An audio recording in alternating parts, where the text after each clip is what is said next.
आमा आमा आय आय अब यो अचार बनाउन अब के गर्नुपर्ने होला?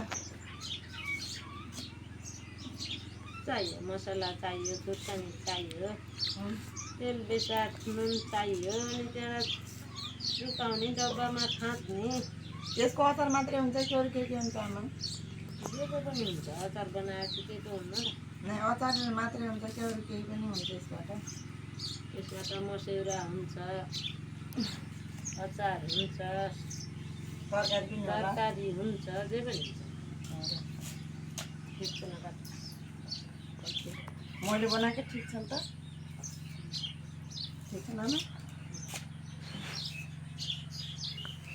हाम्रो गाउँमा प्रशस्त पाइन्छ किन? बजारमा कति महँगो किन्न पर्छ यसलाई? यसको तरकारी खानु जङ्गल चलाउने बनाउने खाने त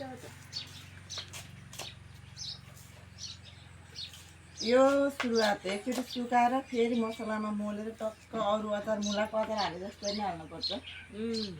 ल ओके छ त, ठिक छ।